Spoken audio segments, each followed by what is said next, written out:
So hello students, welcome back to the channel. But आज हम लोग बात करने वाले हैं अगेन हमारे पास जो पोर्शन है रेस्पिरेशन इन प्लांट्स का, राइट। रेस्पिरेशन इन प्लांट्स, इस चैप्टर के अंदर ही बेटा हमारे पास एक छोटा सा टॉपिक और है, that is known as fermentation. And इस फर्मेंटेशन को हम लोग कंसिडर कर लेंगे एन एरोबिक रेस्पिरेशन के अंदर, राइट। चलिए, तो ज़्यादा टाइम ना वेस्ट करते हुए मैं डायरेक्टली टॉपिक के ऊपर आऊँगा यहाँ पे। तो यहाँ पे बेटा कुछ पॉइंट्स लिखे हुए हैं जिसको मैं पहले थोड़ा समझाना चाहूँगा। फर्मेंटेशन होती क्या है इतना आप लोग जानते हो, हम लोगों ने बोल दिया ये एक एन एरोबिक रेस्पिरेशन का पार्ट है, ठीक है। अगर कोई पूछ लेता है कि फर्मेंटेशन के अंदर पार्शियल ऑक्सीडेशन होती है या फिर कंप्लीट ऑक्सीडेशन होती है, तो यहाँ पे आप लोगों को पार्शियल की जगह इनकम्प्लीट याद रख लेना है।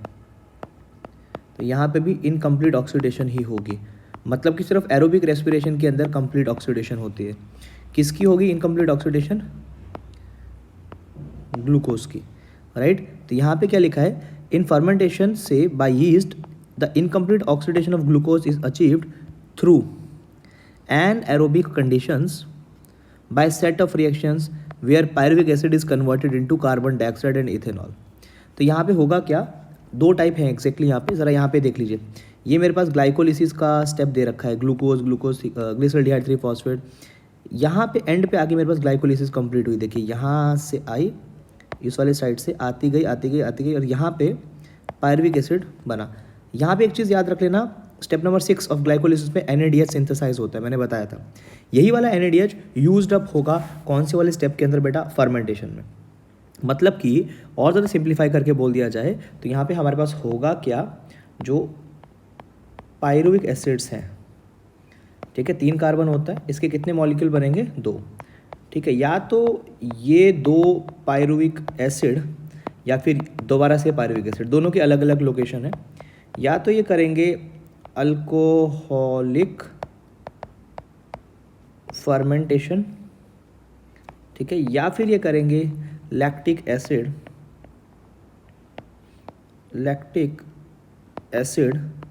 फर्मेंटेशन, ठीक है जी। यहाँ पे याद रखना, अगर अल्कोहलिक फर्मेंटेशन होती है तो यहाँ पे 2 मॉलिक्यूल ऑफ कार्बन डाइऑक्साइड निकलेगा और अल्टीमेटली 2 मॉलिक्यूल ऑफ इथेनॉल बनेगा। हर एक इथेनॉल 2 कार्बन होता है, मतलब कि 2 और 2 4 कार्बन, और ये था 3 कार्बन, 3 और 2 6, मतलब 2 CO2 निकले। इस वाले स्टेप के ऊपर 2 मॉलिक्यूल्स ऑफ लैक्टेट बनेगा, कोई भी CO2 का इवोल्यूशन नहीं होगा, ये भी याद रख लेना। तो ये हमारे पास अगेन 3 कार्बन ही रहेगा, राइट। अब यहाँ पे NCERT के अकॉर्डिंग अगर मैं चलता हूँ तो यहाँ पे लिखा है कि इस फर्मेंटेशन के टाइम पे कार्बन डाइऑक्साइड रिलीज होता है और इथेनॉल रिलीज होता है। तो ये कौन सी वाली की बात हो गई, अल्कोहलिक फर्मेंटेशन की बात हो रही है, ठीक है। दूसरा यहाँ पे लिखा है, यहाँ पे कुछ एंजाइम्स प्रेजेंट होते हैं बेटा, pyruvic acid D carboxylase and alcohol dehydrogenase. अब अगर तुम्हें कोई बोले पायरुविक एसिड डी कार्बोक्सिलेज कहाँ हो रहा है, यहाँ पे कार्बन डाइऑक्साइड निकल रहा है, तो यहाँ पे डी कार्बोक्सिलेज यूज़ होगा, और यहीं पे NADH टूटता भी है तो यहाँ पे डिहाइड्रोजनेज भी यूज़ होगा। इस वाले स्टेप के ऊपर भी NADH टूटता है तो यहाँ पे भी डिहाइड्रोजनेज यूज़ होगा। लेकिन लैक्टिक एसिड फर्मेंटेशन में डी कार्बोक्सिलेज यूज़ नहीं होगा, जबकि अल्कोहलिक फर्मेंटेशन में दोनों एंजाइम यूज़ होंगे, ठीक है। अब यहाँ पे क्या लिखा है, certain organism like some bacteria produce lactic acid from pyruvic acid. तो मतलब ऑब्वियस ही बात है, अगर मुझे लैक्टिक एसिड बनाना है ये पायरुविक एसिड, तो मुझे यहाँ पे लैक्टोबैसिलस चाहिए, लैक्टोबैसिलस बैक्टीरिया चाहिए। लेकिन अगर मुझे इस वाले स्टेप की बात करनी है तो यहाँ मुझे यीस्ट लगेगी, सैक्रोमाइसिस सेरिवेसी। दोनों के अंदर अलग अलग ऑर्गेनिज्म यूज़ होंगे। एनिमल सेल्स की अगर मैं बात करूँ तो यहाँ पे मसल्स, जब हम एक्सरसाइज करते हैं, बहुत ज़्यादा फास्ट दौड़ते हैं, या एथलीट हैं हम लोग, बहुत ज़्यादा फास्ट दौड़ेंगे तो हमारी बॉडी को इनफ ऑक्सीजन नहीं मिल पाएगी बेटा बाहर से। इस केस के अंदर हमारी बॉडी में जो पायरुविक एसिड बना होगा वो किस फॉर्म में जाके स्टोर हो जाएगा, लैक्टिक एसिड की फॉर्म में स्टोर होगा। और यहाँ पे एंजाइम कौन सा लगेगा, lactate dehydrogenase, very very important. यहाँ पे जो आप लोगों ने डिहाइड्रोजनेशन लिखा था, ये देखो, ये एंजाइम का नाम पूरा क्या है, लैक्टेट डिहाइड्रोजनेज, ठीक है।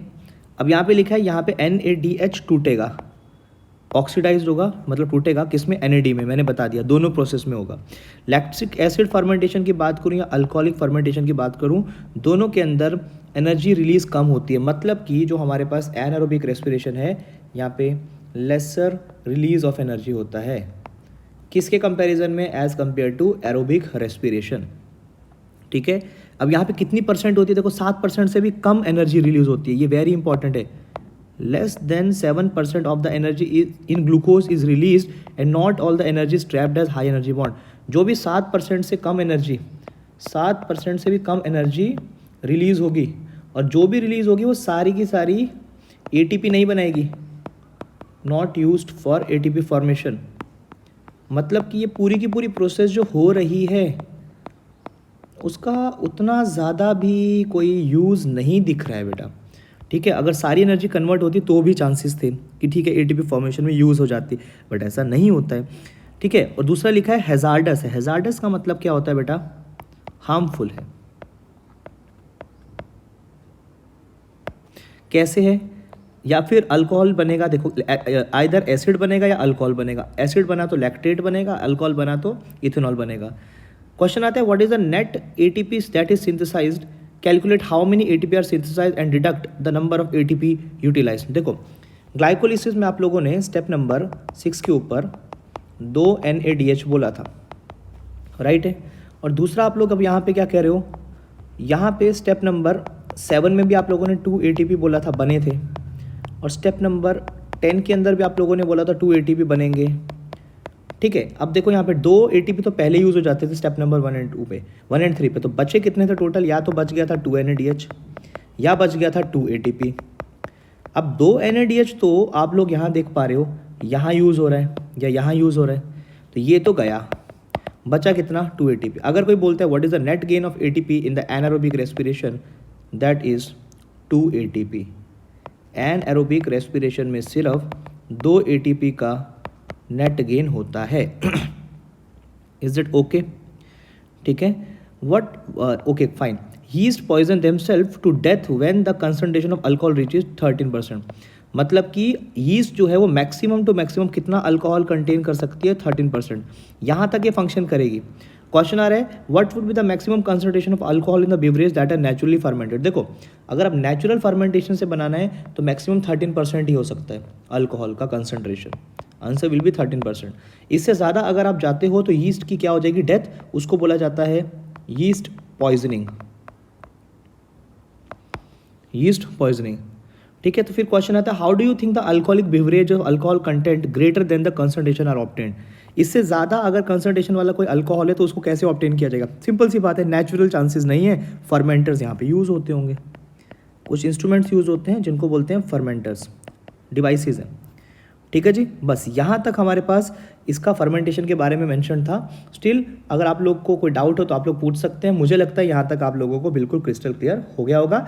एंजाइम्स का नाम जरूर याद रखें, अल्कोहलिक और इथेनॉल वाले में अल्कोहलिक फर्मेंटेशन हो रही है तो यहाँ पे अल्कोहल डिहाइड्रोजनेस या पायरुवेट डिकार्बोक्सिलेज लगेगा, और इस वाले केस में लैक्टेट डिहाइड्रोजनेस लगेगा बट डिकार्बोक्सिलेज नहीं लगेगा।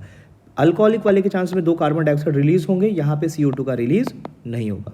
Hopefully okay.